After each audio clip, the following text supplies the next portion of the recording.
Welcome, everybody, to Inside Boxing Weekly. We're back for our third year. Been a couple weeks. We've been away. I'm your host for the Inside Boxing Weekly show, Mike Goodpaster. Right now, I want to welcome in my co-host. First up, Jeremiah Preisser. Good evening, everyone. Excited to be on. Always excited to be on. And I also want to thank all of our listeners who tune in, week out. It's pretty incredible how many people tune in to listen to all three of us talk about boxing, but I want to thank all of them, and let's talk some boxing, guys. All right, and of course, we could not forget, I almost called you Jeremiah, John Einreinhofer. How you doing, John? Good to be here, Mike. Ready to get boxing 2018 rolling. How you doing, Jeremiah Einreinhofer? Jeremiah John Einreinhofer. That sounds like John Jacob Jingleheimer Smith's brother. Well, they both start with a J, so. Well, his name is my name, too. I want to remind everybody that the Inside Boxing Weekly show is brought to you by the Retired Boxers Foundation, so make sure you check them out. Alex Ramos doing some great work with them. Also, MyBookie.ag, which I know we got long odds for the main event this weekend. And I'm sure as we go through these fights, if there's been any odds posted yet at MyBookie.ag, John Einreinhofer will have them. To get to MyBookie.ag, just go to thegruelingtruth.net and click on the banner for MyBookie.ag, and that'll take you so you can bet on the fights this weekend. So we've got a big card, Barclays. I got them up right now, Mike. So I think more people need to look at the odds, frankly. So MyBookie.ag is doing some of these fans a service because they cannot handicap fights on their own, and I strongly encourage them to look at the odds before they start talking.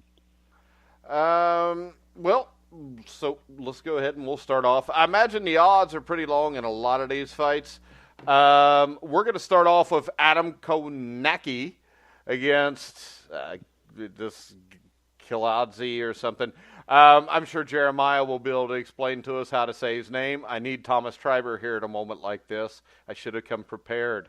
Kownacki, promising young prospect. Spilka was his last victory. TKO'd him. Jeremiah, what's your take on this fight?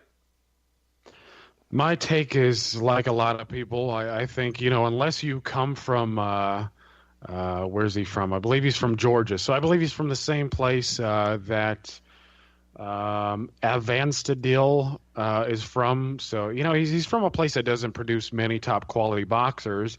And, looking at his record, he has one loss. I mean, it looks as if he can punch a little bit. I mean, it looks as if he's a solid fighter.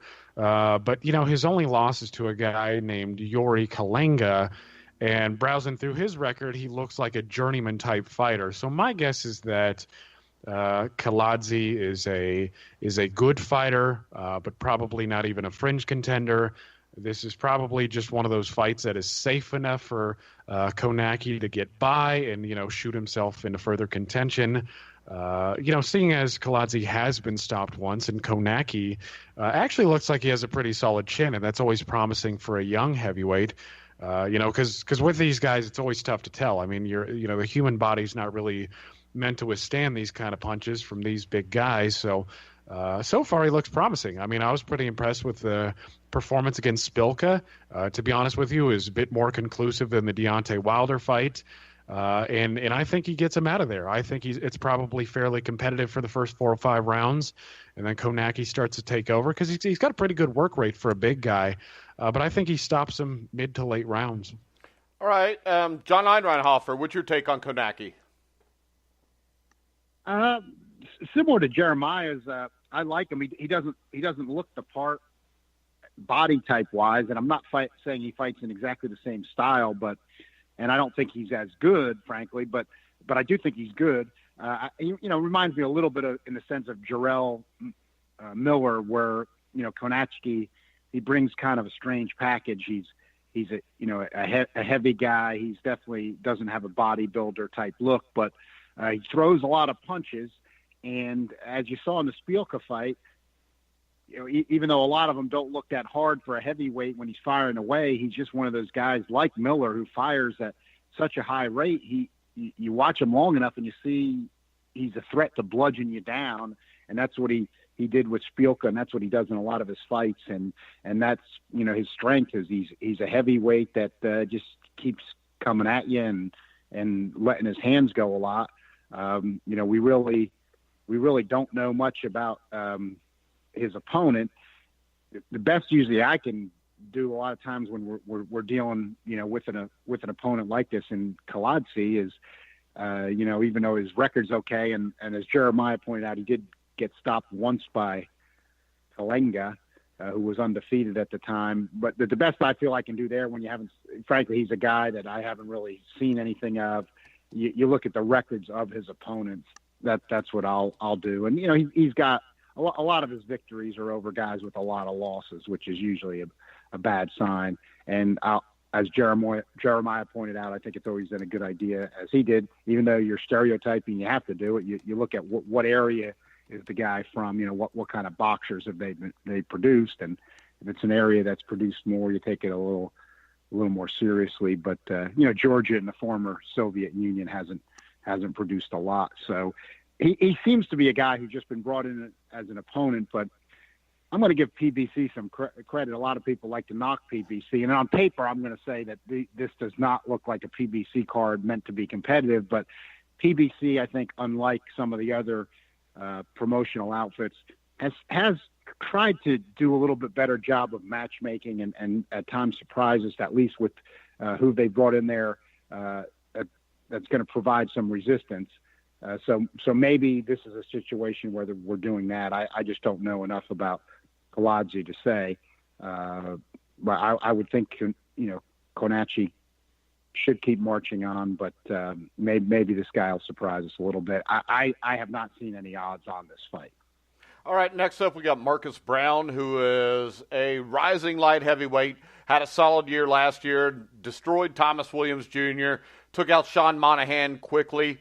He will be fighting, and forgive me for the name here because, his name's Francie, but he's fighting Francis Natutu, who is 17-1 with 4 knockouts, lost by TKO to David Benavidez.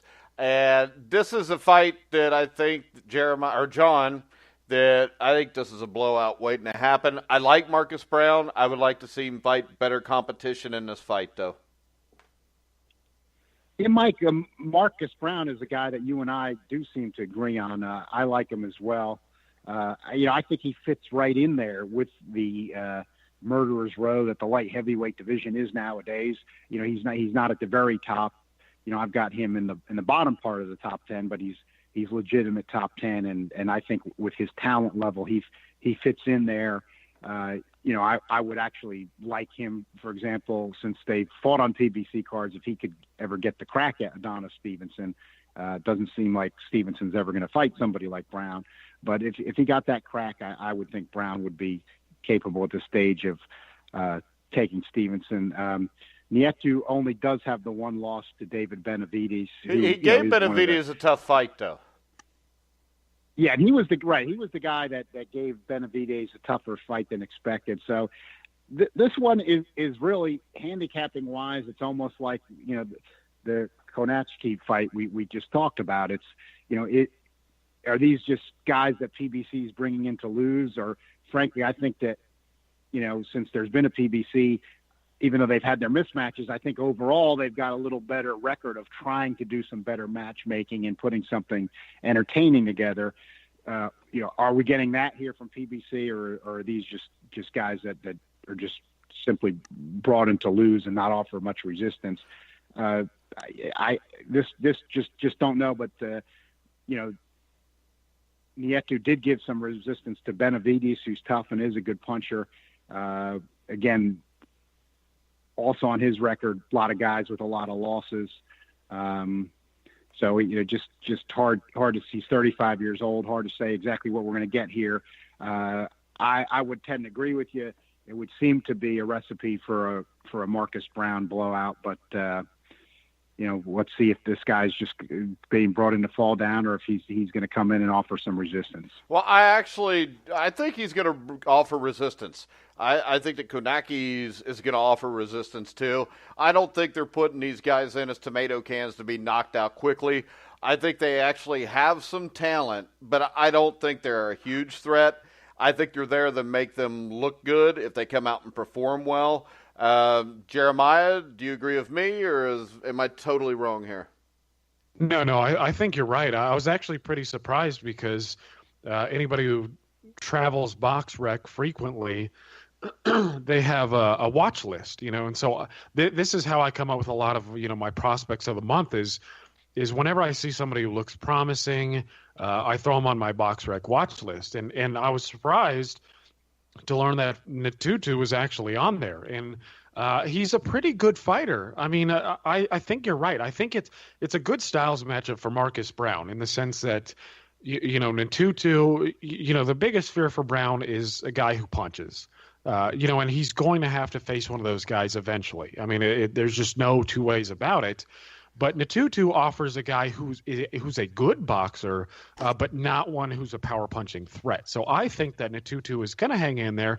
I think he'll be crafty enough to give him some issues, but ultimately Brown's going to get him out of there. But it's a good fight. I mean, I don't think it's a bad fight at all for what we're kind of waiting for. I mean, the thing about Brown is he's playing the waiting game, and in doing so, this fight's just fine. I'm not really all that bothered by it. I mean, with us waiting for Badu Jack and Adonis Stevenson and, Kovalev having something lined up and Bivol having something lined up, Beterbiev fighting fairly recently. Maybe that's in the future. I don't know. But, yeah, I think for the time being, there's a good fight. I think Natutu's a good fighter, but Brown ultimately gets him out of there in the late rounds.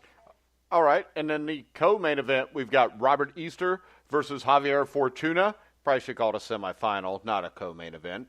But Robert Easter had to win over Denis Shafikov, which I think he did win, but not by near as much as the judges. Also has a nice win over Richard Comey, Luis Cruz.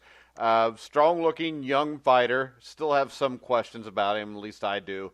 Javier Fortuna, he's a solid fighter, 33-1, 23 knockouts. His only loss was to Jason Sosa.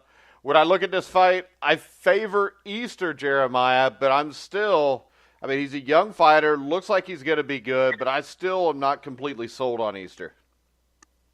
No, I'm not either. And it's not because I don't think he has good potential. It's because he's got a lot of physical tools at his disposal, but I don't think he utilizes them correctly. You watch the Shafikov fight, you watch the Comey fight where he struggled in both bouts, and he had significant advantages over both, especially in terms of height, especially over Shafikov, who's a short guy even by his divisional standards.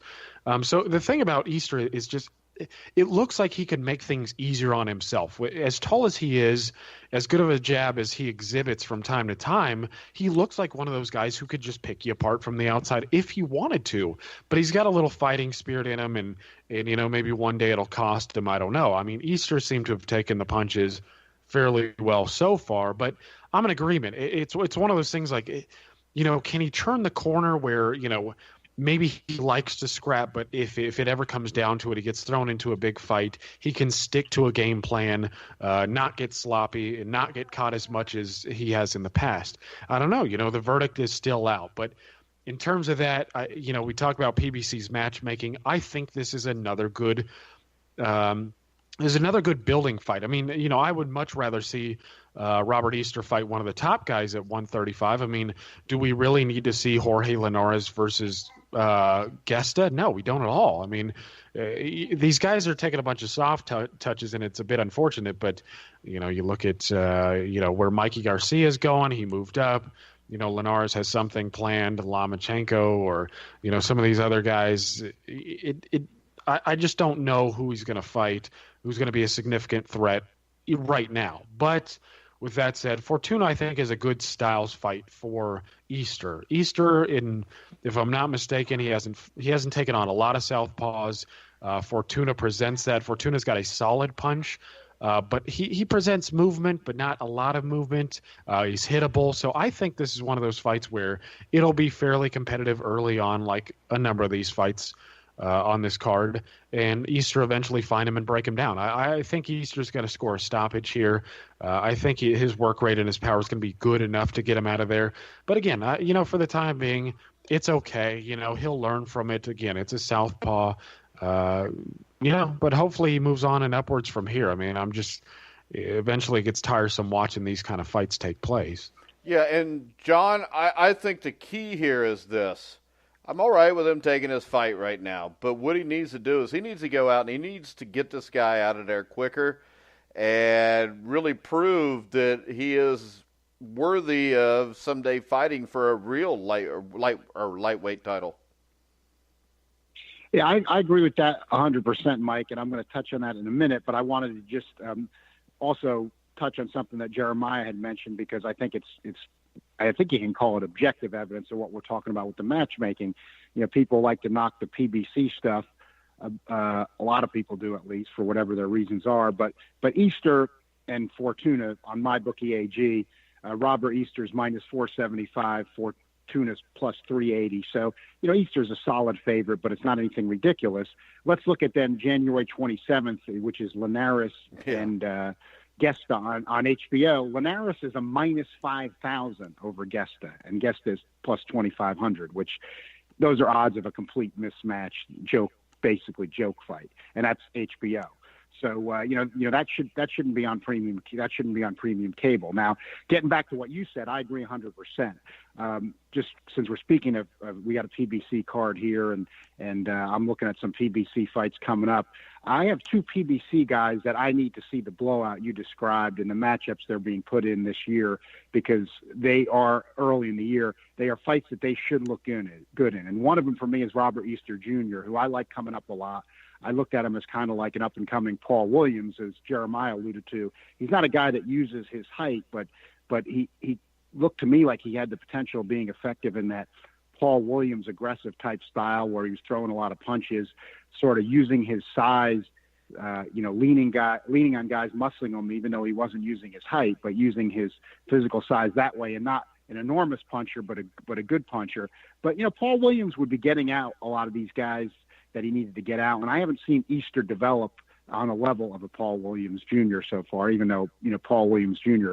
was really an excellent fighter, one of my favorite fighters over the last let's say 15 years or so. I had hopes for Easter like that, and I'm not seeing it in these fights, like against Comey, against Shapovalov, even against the Luis Cruz fight, which should have been a total mismatch. He had him hanging around longer than he should have. Fortuna's a short guy who was fighting at 130. He's a decent fighter, but he got stopped by Jason Sosa. With the size advantage that Robert Easter Jr. has at the full lightweight limit, he should be getting Fortuna out of there. I think we need to see that out of him. The other one I'm looking at like that is, Danny Garcia's got a matchup coming up with Brandon Rios. Brandon Rios is shot, but Brandon Rios moves forward, and all three of us do agree on Danny Garcia. He's one guy we all agree on. All three of us agree on his flaws, which he doesn't punch enough. But if he can't let his hands go against a Rios who's going to be moving forward, forcing him to do something and look good, then I don't see how he's ever going to do it against the real elite of the welterweight division. So I'm looking at for Easter with the lightweights, a PBC guy, and Garcia at the welterweights. I need to see not just wins here. I need to see impressive wins getting these guys out of there quickly. And, Easter's in with Fortuna's got more left than Rios at this point. But they both need to get more impressive earlier stoppages in these fights if we're going to be looking at them at the very elite levels of their divisions. All right, next up we've got the main event. We've got Errol Spence, 22-0 of 19 knockouts against Spence-Peterson, 35-3. This is a fight, to me, Jeremiah, that I think may answer a lot of questions about Errol Spence.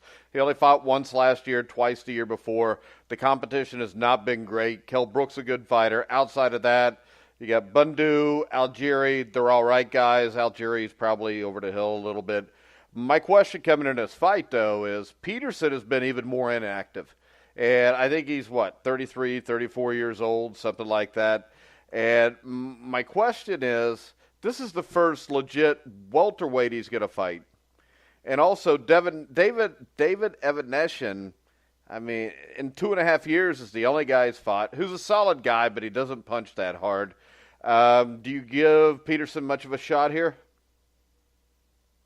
No, I don't give him a big shot. I mean, I think Peterson's a damn good fighter, and he exhibited that against a guy like Danny Garcia, where he showed some versatility. I mean, he could box, he could brawl a little bit, but it's just one of those things where he's not a big puncher. He can box. I mean, he can do a number of things. I mean, you were sitting ringside for the Avanesian fight, and he was going to the body well, and maybe he was a little bit stronger up there. But the thing is, we also saw Lamont Peterson against a big puncher in Lucas Matisse, and he wasn't able to hold Matisse off. Matisse just came right at him. He looked sharp. He kept throwing punches, and he ended up getting him out of there in I believe it was 4 rounds. So that's kind of the metric that I'm using. That's the gauge. I want to see how Spence's performance compares to Lucas Matisse, because I think Lucas Matisse is a good fighter, but he showed at 140 he wasn't quite, he couldn't quite cut his teeth with the very best of the class. So I just want to see if Spence can duplicate that performance, if he can top it. Because, again, we know that Lamont Peterson is a tough guy, but him moving up a division, him being in against a big puncher, I just want to see if Spence can go out there and get it done. And if he does, it'll look good on him. And if he can't, he struggles a little bit, then, maybe this will help put it into perspective what Spence's level is really at. But I expect him to get him out of there late, and I'm hoping he does. Yeah, but if he gets him out of there late, doesn't that bring up questions too, John? Actually, for me, it would slightly, not a lot. I'm a total believer in Spence. As I've said in our last show of 2017, I predicted that this is going to be Spence's year because you set up potentially for 3 fights. I would anticipate if PBC does with him what I think they're going to do this year, this would be the easiest of 3 fights he's going to get this year. My bookie AG has the biggest odds on this one. In other words, they make Spence the biggest favorite of any site I've seen. They've got it. They've got him at a -3,374, and Peterson at +1482. That's the biggest favorite I've seen. That's the biggest favorite I've seen for Spence on any site. I might just put $1 on that. Yeah, well, they're giving you that right. They're giving you that with Peterson on the MyBookie AG. So I would, but I think that Spence will get him out of there with. What's the over/under on MyBookie? They don't have one on that fight. So a couple of the upcoming matchups they do. They're the first ones I've seen put an over/under up on Parker Joshua. We can get to that later on, but they don't have one on this. Because then they're telling you right how far they think it's going to go as well, or likely to. I think about 6. I looked, with Lamont Peterson. I think he's a solid fighter. He's a good fighter. Doesn't punch hard, and I just think it's one of these cases where everything he can do, Errol Spence can do better. And that's not a good recipe for being in with somebody. And I think that's where the problems are going to be here. And then, as you said, Mike, even have the age factor. I think Peterson just turned 34. So, Spence obviously just entering his prime. But why I'm high on Errol Spence is, a southpaw with punching power who consciously works the body and also has boxing skill and has a good amateur pedigree and seems, at least so far, to have a good demeanor about him in and out of the ring. That's about all you can ask for. And it's even more than you can ask for because you got an unusual package there. And that's one of the reasons I like him so much. So I looked at the Matisse fight, like Jeremiah did when this fight was first talked about months ago. And I thought, Lamont Peterson couldn't handle the power of Lucas Matisse. Matisse is a power puncher, but still Spence brings power and he can do a lot more than Matisse. And the other thing I like about Spence is, he even with all he brings, he's got good size for the welterweight division. So not only does he bring a lot of skill and attributes, he's also got good size for the division. And, Peterson fought for a long time at 140 pounds. and it just doesn't have the power. I just don't see any recipe for Lamont Peterson to win this fight. So I think if Errol Spence, he's been off since the Brook fight, if he pushes to be impressive, as you alluded to, Mike, which I think he should, I think he should push to get Peterson out of there within around 6 rounds. Hopefully he'll do that. I wouldn't totally put a mark against him if Peterson goes a little later and he stops him late. I don't think it should go to a decision, though. I think if Errol Spence is going to keep his train rolling the way I think he will, he should get a stoppage here. But I'm a little curious. I think PBC will still push to have Thurman fight him by the end of the year when Thurman comes back against Vargas. Hey, Thurman did have the injury. People aren't looking at that enough. I mean, if the injury is legit, which I think it is with Thurman, I don't think there's any reason to disbelieve it in his case. He's got to work his way back. So he's not going to come right back against Errol Spence coming off the injury. So he'll get that fight out of the way with Vargas. Spence will have the opening to have a fight in between, I would think. And I'm thinking, let's say Danny Garcia doesn't look that great against Rios for some reason. I don't know how, but let's say he disappoints us again. Why shouldn't Al Heyman just put Errol Spence in there with Danny Garcia and let Errol Spence use the name and have a fight in the summer, even building more momentum for the Thurman fight? I say that because how dangerous of a fight would it be for Errol Spence at that point if Danny Garcia? I think this. I think that's a step down from fighting Peterson. I think Peterson's better than Garcia. Well, they had a close fight. I thought Garcia did win it, but so I. Yeah, I would but go you with thought the Canelo beat official Triple decision G, on that. so we're not reading too much into that. But he did, and I thought I thought with the judges that Garcia and Mike, I got to point out now when you interviewed Larry Holmes last week, you did hear Larry talk about how they thought he couldn't fight early on because everybody said his legs were too skinny. So you heard that from the man. Yeah, but his legs didn't end up being skinny, and if you listen to that. Didn't he say Joshua would beat Peterson?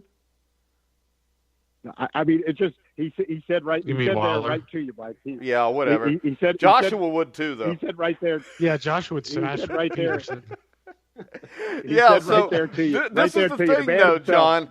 I've interviewed multiple former heavyweight champions, and I don't know that I've interviewed any that thought Wilder could win. And the other thing is this. I've talked to a ton of guys recently. We're going to interview one of them Friday, Reggie Johnson, former world champion, that knows a lot of people that have seen Wilder in sparring get dropped.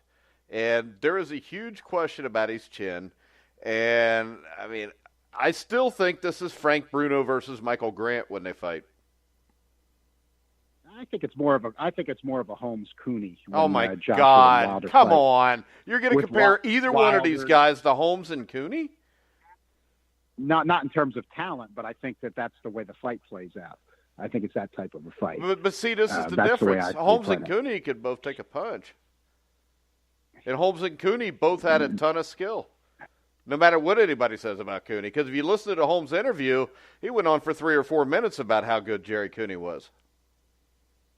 I'm not sure what you're basing your Jerry Cooney having a great chin evidence on, but I didn't think say he that, had a great chin. I said he had a better chin than Wilder because I think the punch that Holmes knocked Cooney down with in the second round, if he didn't have a chin, Holmes hit him so many times in that fight to the 13th round that if he didn't have a good chin, he would have got knocked out a lot sooner than what he did.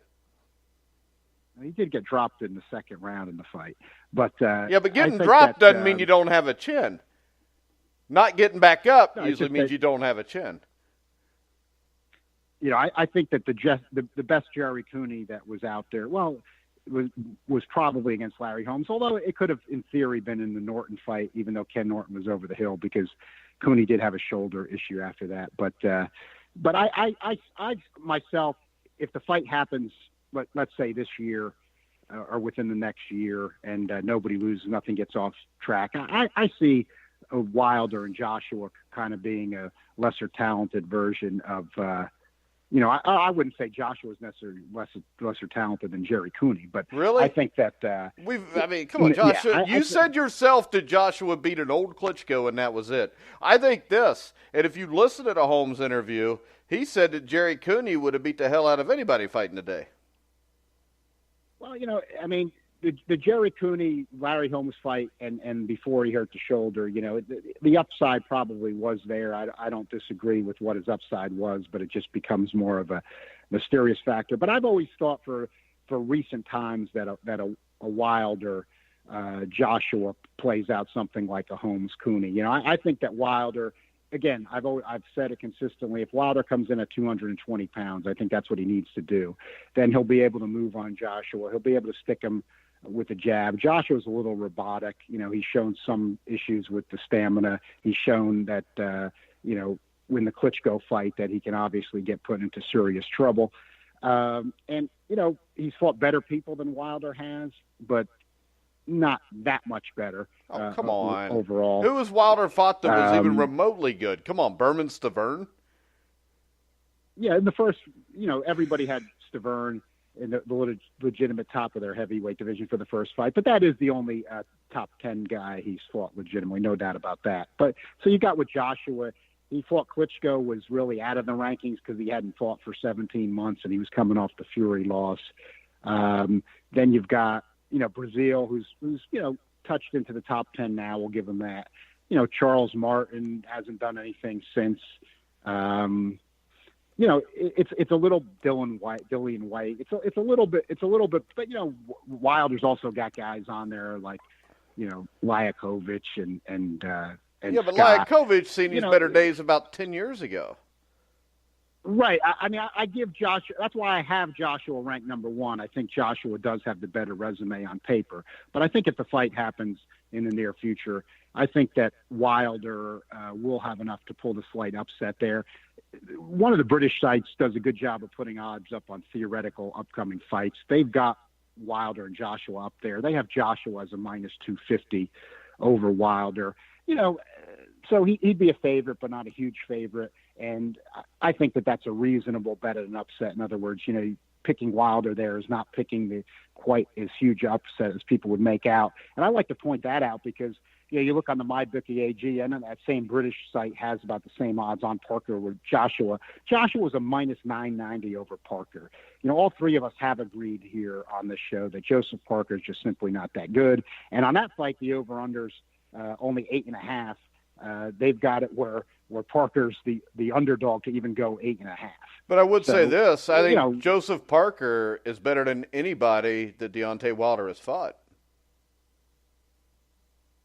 And that's possible. It's possible, but I think that and a lot of people argue that, but that doesn't mean that Deontay I don't know Wilder of anybody that would argue who is better than Parker that Wilder has beaten.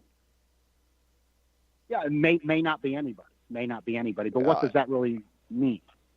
Well, it means that he's fought a lot less competition because now he's going to fight Parker and Klitschko. He fought Takam, who was a solid fighter. He fought Brazil. He fought Dillian White. Dillian White and Brazil are tough guys. They're good fighters. It's a lot more. He's been tested a lot more than Wilder has, and that's for a reason. And usually when you got a guy who runs off 38, 40 wins in a row against competition that's not that good, and they keep putting him in against competition that's good, or not that good, it's because his chin's not that good, and they know it. No, but Mike, he had the fight signed with Povetkin in Russia. Yeah, and he was left. A slight favorite with the odds makers, and Povetkin tested positive for PED. He had the fight set with Ortiz. Ortiz tested positive for PED. Now, I don't think there's anybody who's going to be honest with themselves that's going to say Joseph Parker is a more dangerous opponent than Luis Ortiz. I mean, Parker hasn't scored a knockdown for 36 rounds. How dangerous is Joseph Parker at this point? I'd submit he's not very dangerous at all. And that's why Hearns got Joshua in with him, because Hearns looking to pick up paydays before he puts Joshua in with Wilder, because as is Wilder, he knows that being in with Wilder is going to be a real risk. But Ortiz is a much more dangerous opponent than Parker. Yeah, he's 40-something years old too. He's not he can punch. Until he had the PED second time, everybody had him ranked ahead of Parker. In transnational, the ring. So I'm just, it's not even really, it's not on our show, but I see, people buying into the hype because Parker's got an alphabet belt. The heavyweight division's weakened if you take Povetkin and Ortiz out of your rankings. Let's just say theoretically, if there were no PED issues, I mean, I'd have Povetkin and Ortiz ranked ahead of Parker if there was no PED issue. So, it's just that, I think this Parker fight is just, by default, Parker's up there in the division right now. Again, with issues with Povetkin, Ortiz, and I just don't think it's that good of a fight. I'm not saying, Mike, you do, or Jeremiah necessarily does, but I see people already in social media just buying into Hearn's hype, hook, line, and sinker, probably because they want to. A lot of them are Joshua fans, but take it for what it is. I think Anthony Joshua was a good fighter. I do agree with the resume argument. I have to objectively put him number one over Wilder. I've got Wilder number two with the title I consider vacant, but Parker's not a legitimate threat here. So let's not pretend like he is. Well, I think anybody in the heavyweight division is a legitimate threat. I mean, I've seen it so many times. I didn't think Hasim Rahman or Oliver McCall were legitimate threats either. And I don't think Parker is either, going by that. But I can tell you this, I want to see these two fights because I don't buy Joshua or Wilder at all yet.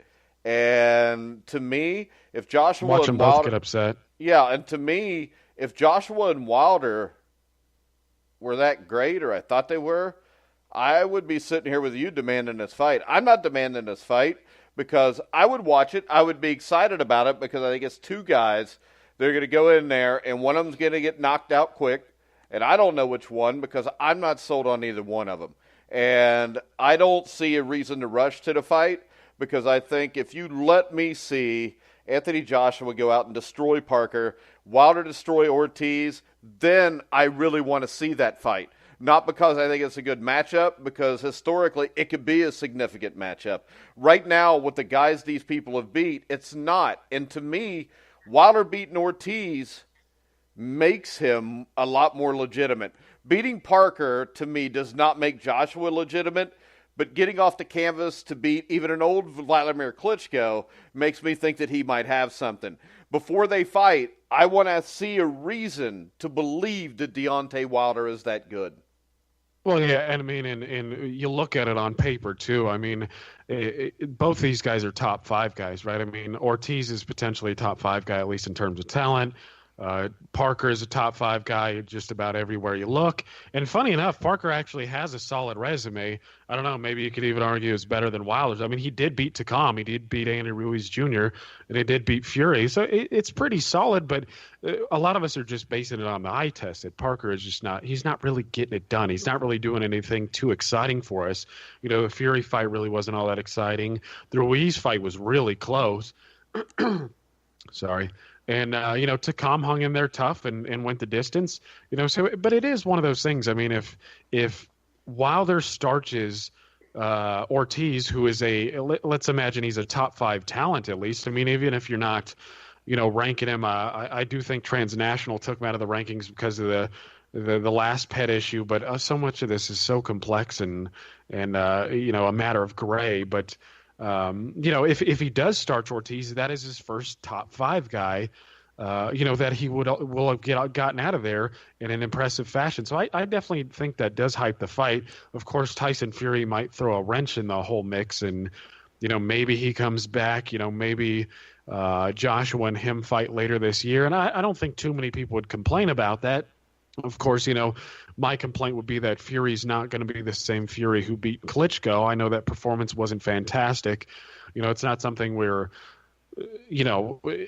none of us really even talked much about it besides how horrendous it was afterwards. But, it was a good win and it was a big upset and a lot of us didn't expect it. And Fury's got good skill, but he's not going to be the same guy if he comes back. And that's a bit unfortunate. You take 2 years off or so. But to the Ring's credit, apparently they're going to strip Fury if he doesn't have something lined up, I think, by the beginning of February. So kudos to them, even though they should have taken it away a long time ago. But, yeah, I mean, I'm looking forward to the fight. I just think, for my part on making presumptions about what Joshua is or what Wilder is, I think we've got a ways to go. I think some of that was answered when as you noted, Mike, that Josh was dropped by Klitschko, got up, and finished the fight in, a stunning fashion, beautiful uppercut. But, with Wilder, we're still kind of waiting on to see what he's really got. I mean, the power looks to be there. Technically, he's good at times, but I don't know. It's just tough to say. But it very well might end up being Frank Bruno versus Michael Grant. It's just, hopefully these fights will answer questions for us. Which, and I'll give you this, Frank Bruno, Michael Grant would have been exciting for a couple rounds. It would have been. It would have been. And I think for the caliber of the fight that this might actually be, I mean, it may be Bruno versus Grant.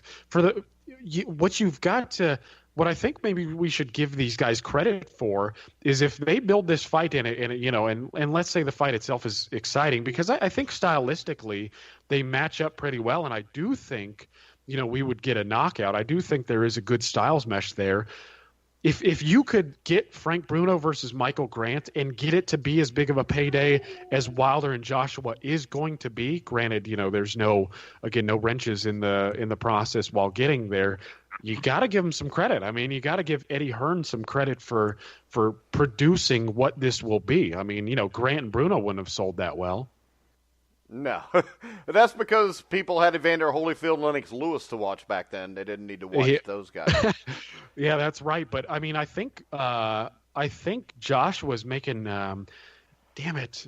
If I heard correctly, I thought Josh was making like $20 million for this fight against Parker. Imagine what he'll get against Wilder. I mean, you got to give Eddie Hearn credit.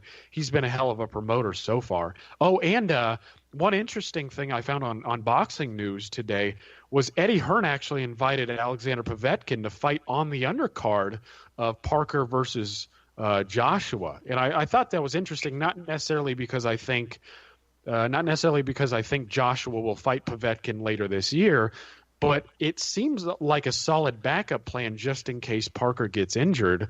I mean, you substitute Povetkin out, people are going to, it still doesn't look good that Povetkin's getting a shot because of the pet issues, but it's a good backup plan. And I think if the Parker fight falls through, you wouldn't mind seeing it.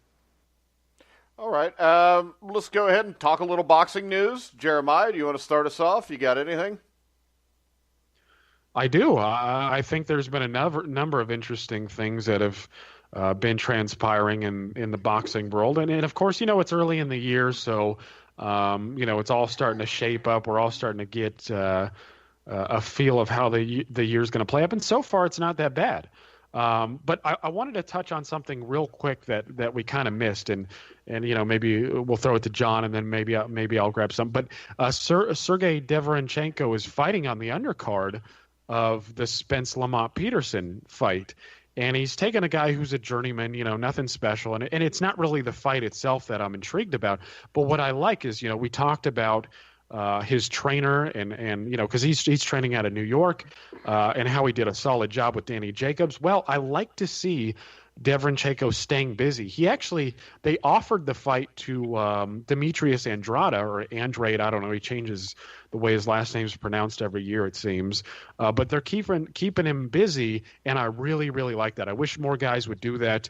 Again, it's not bothersome that he's fighting a journeyman. Again, they tried to get Andrade. Andrade thinks he's above this all. Andrade, as much as I like him as a fighter, and I think he's got a lot of talent, he thinks much more highly of himself than a lot of other people do. But no, I'm just happy to see him staying busy. Again, I wish more guys would do what he's doing. Stay sharp. You rest, you rust. Yeah, and another one that I see on the horizon is now, I saw this today reported, I think it was in Boxing News 24, but the possibility of a Daniel Jacobs versus Andy Lee matchup April 28th, John.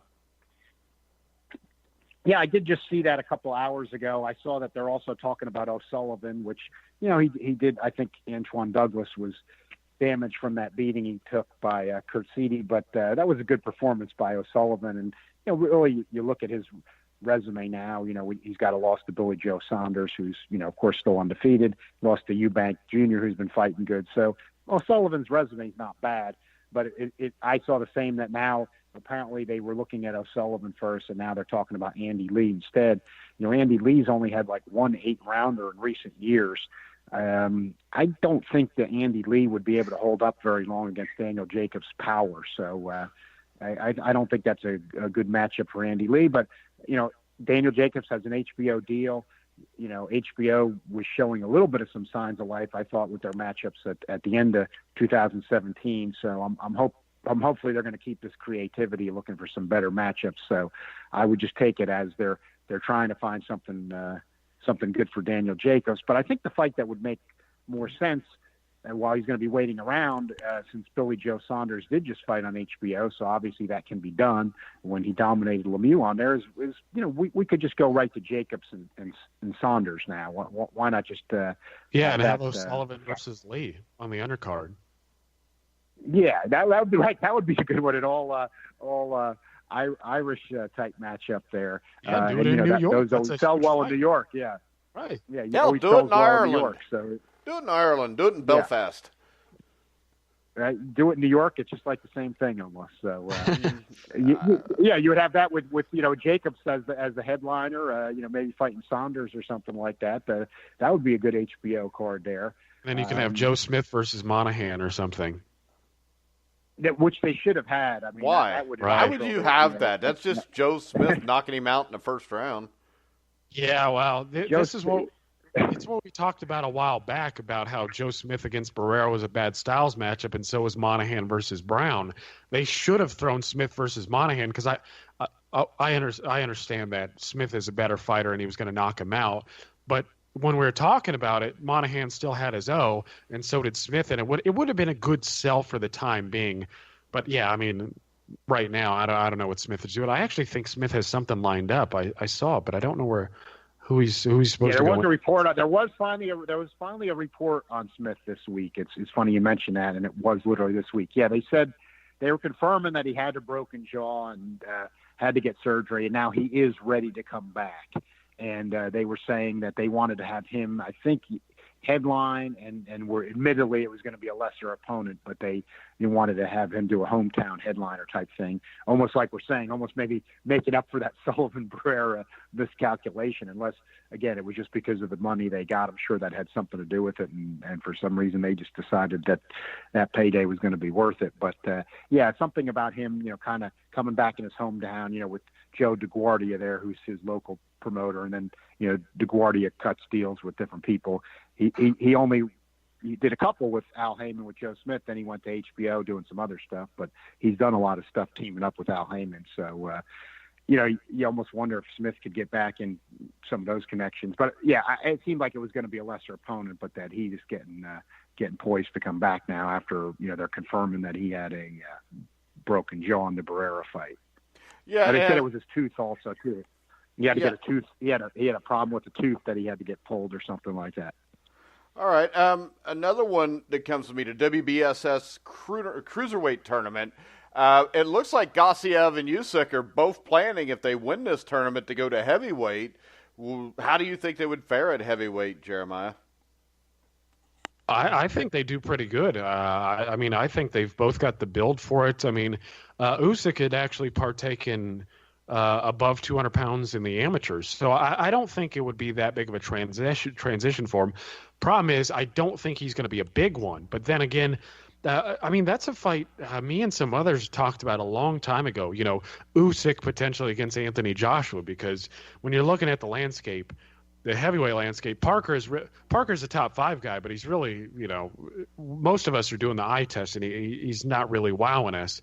And then you have Ortiz and Povetkin, who are on their way out. I mean, Povetkin's in his upper 30s. I think he's 38 right now.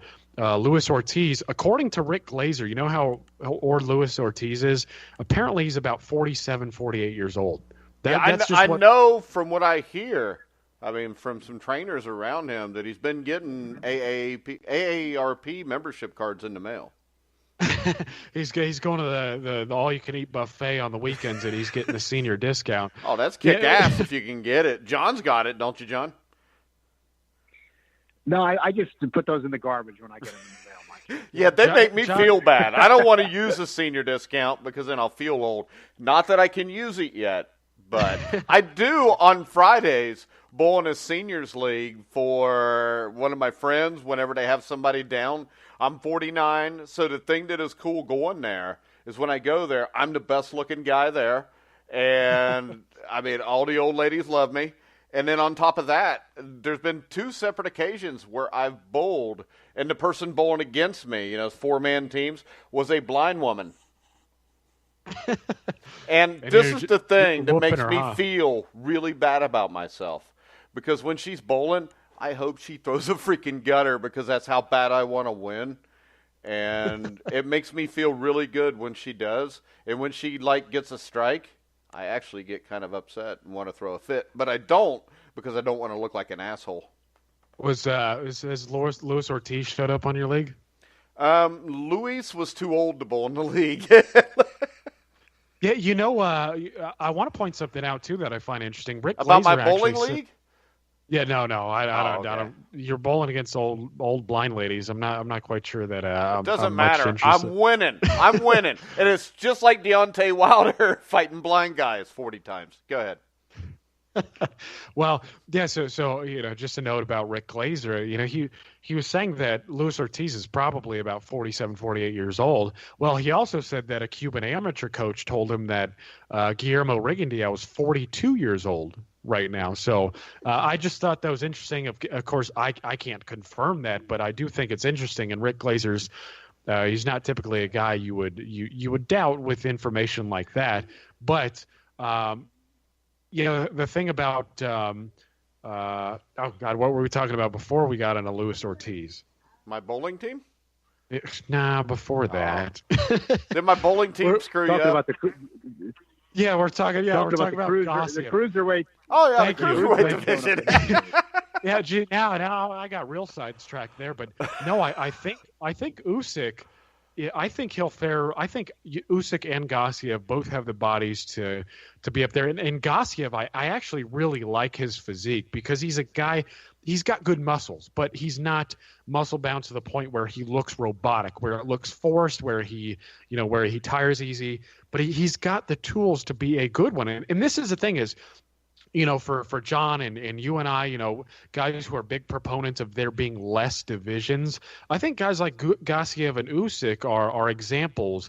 I think they will turn out to be examples. My problem with Usyk is, while I like his ability, and a lot of us are enthralled by the Lomachenkos and Gavazdicks and Beterbievs of the world. The problem with all of these guys is Usyk and Lomachenko and all these men, they're either 30 or they're very close to 30. So guys like Usyk, unfortunately, they're not going to last that long. But Gassiev, on the other hand, I think he's 25, 26 right now. So I think he's got a little time to build into it. He's got good muscles. He's got quick hands, good power. I think they'll both do damn well. And with guys like Ortiz, so this is how we got onto the whole, bowling against, blind ladies with, using bumpers and whatnot. Ortiz, you look at the top 5 and Ortiz is just about out of there. If he gets knocked out, that's probably his career that's going to be over, especially if he gets knocked out in emphatic fashion. And then you have Povetkin, who's just about out of there. Parker, who just really doesn't look that impressive. So essentially what you've really got, and then maybe you have a cokehead Tyson Fury that comes back, but, he's going to be out of shape and probably out of boxing in no time anyway. So with Wilder and Joshua really taking up those top 2 spots, you got to want Usyk and you've got to want Gassiev and other guys from the cruiserweight division to move up and make it interesting, because otherwise, that's a tough division to follow. Daniel Dubois. Yeah, well, I mean, he's young, and he's progressing well, and I think there's some potential there, but. I still think that it's probably going to be a few years before you get it. And there are a few other guys who have potential, like Philip. I don't even know how to say his name. Hergovic. I know he's fighting soon. He was an Olympian. So there is some potential there, but unfortunately, it might be a few years off. Again, you got Tony Yoka. We got to wait for these guys' progression. We know how it is with heavyweights. They could show all the talent in the world, but you got to chin that. You can't take the punch. Yeah, but look at it like this. Deontay Wilder's never had to get it tested because he fights competition that's so bad. Well, I mean, yeah, sure. If you maneuver correctly, I mean, you can make a career out of it. But it's just not a good looking division. It looks really, it's just bad. So I'm hoping Gassiev and Usyk move up. And I think that a lot of us, that's a good builder too. I mean, because the WBSS, they're doing a really good job. I really wish they had American TV time. And I'm hoping next time they do it, they will. But whoever wins that tournament is going to automatically, they're going to be good. They're going to be seen as probably the biggest threat to whoever wins Joshua Wilder. All right, John, do you have any boxing news you want to discuss?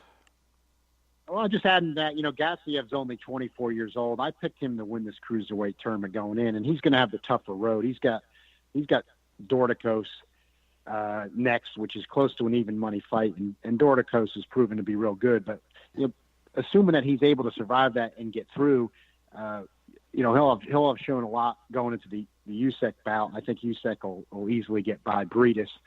And then I think both of them will go to heavyweight, and I think they have the body size for it. The heavyweight division's weak enough. So I'm really hoping that's what happened, and that's where this cruiserweight division, can do us a favor there.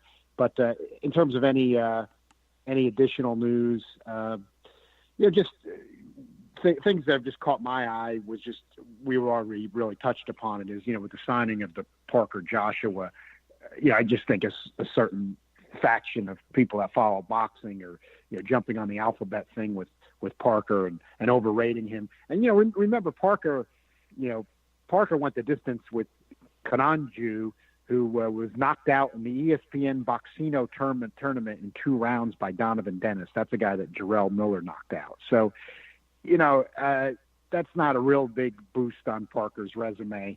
But the bad thing, John, the bad thing, John, is even if they overrate him, he probably still deserves to be in the top 5. That's how bad it is. I agree.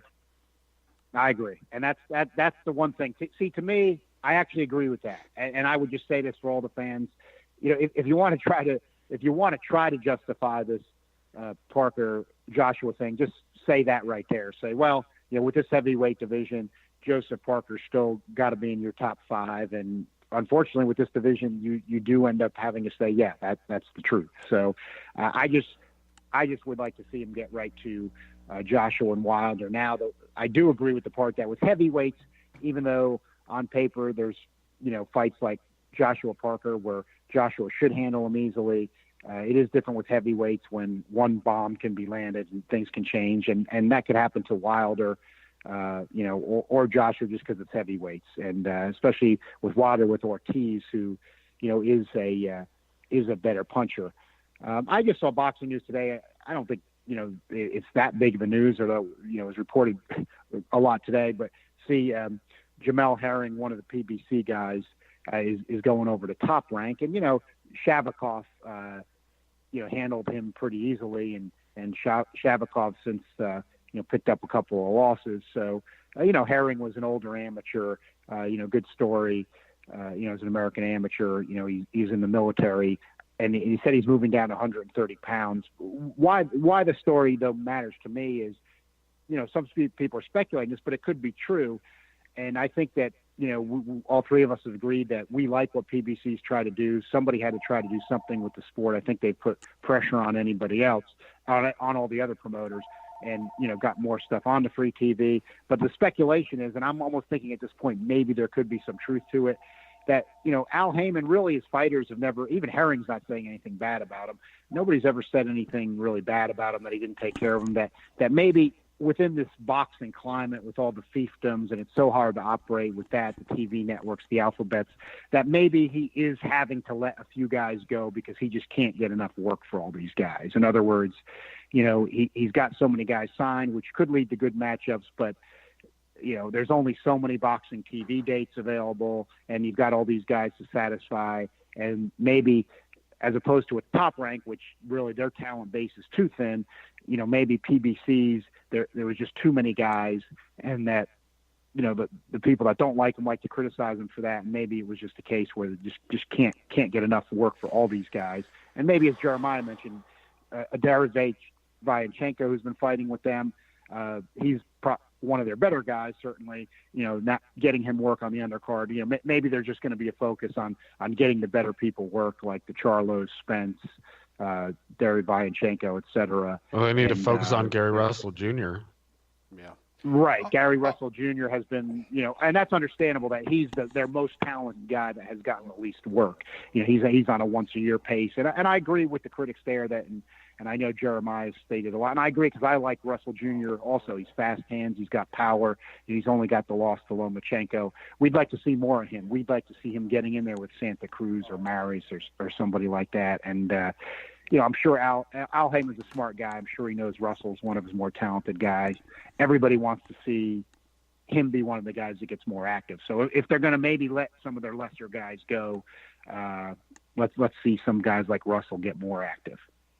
All right, guys. We're going to go ahead and wrap it up for this week. We'll be back live next Tuesday night. Same bat time, same bat place, Jeremiah. John, great show as always. I want to remind everybody you can go to our Legends of Boxing show. Our interview we did today with Lou Savarese is up now. Actually, that was yesterday because this show will be posted every Wednesday night. We'll be live on Tuesday nights. Also, check out the interview we did with Sean O'Grady, George Foreman, Larry Holmes, Ernie Shavers, Mike Weaver. If we have not had them on yet, we will have them. We've had all those guys. We're going to get everybody before we're done. Everybody to set or have a professional boxing match, including John Einreinhofer's favorite fighter of all time, Pablo Baez. As long as he's still alive, he'll be on the show. I don't know. Is he still alive? I'm not sure with Pablo. I mean, he may be, but it'd be good. You've gotten a lot of other classics on there, so maybe some classic alphabet #1 contenders. That could be another theme. I thought that you were like the president of the Pablo Baez fan club back in the mid '80s, weren't you? I like to remember those classic alphabet #1 contenders because then that's when the American boxing magazines were at their best and had the great writers that just skewered the alphabets. They didn't support them like you see a lot of these guys doing now. They just tore them up.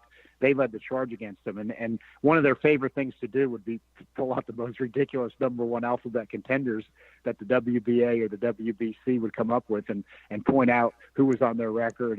And it was you know what, literally John? comical. This sounds like a good article for one of us to write. The 10 It worst does. #1 contenders. Remember contenders. Luis Ibarra, a WBA #1 lightweight contender. Yeah, and he obviously deserved that.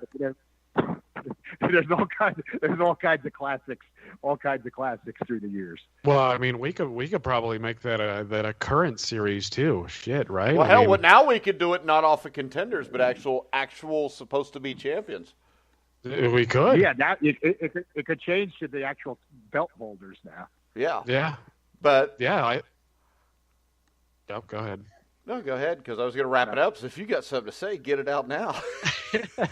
No, I like that idea. I mean, it feels like of all the podcasts that I'm aware of, today's modern journalism, and it, sometimes I have a tough time saying the word journalism because I've never claimed to be a journalist, but for me, it feels like an activity, right? So when I look at good journalists, they're out making calls, they're contacting people, they're getting in, information, et cetera, et cetera. But with boxing, the sport is so fragmented that it seems like everybody with a website has a voice.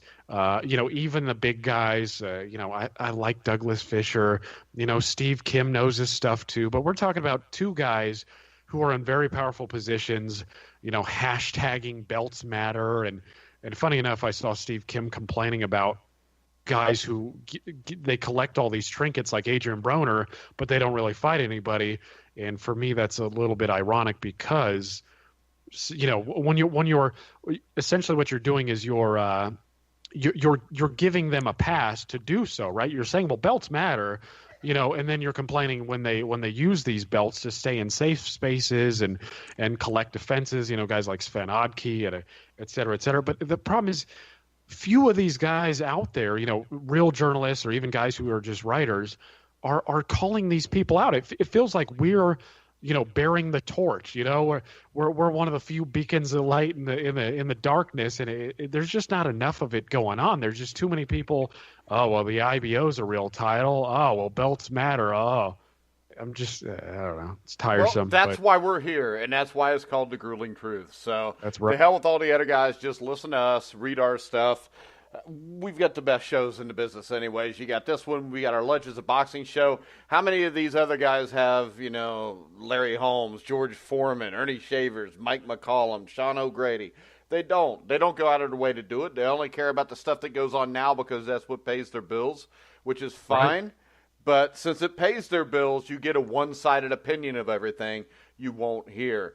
So and you get a lot of fanboyism. Sorry, just wanted to include that. Make sure you check out the Ringside Boxing Show also. Also a great show with John Raspani, who is a real journalist, and Dennis Taylor. They wrote Intimate Warfare.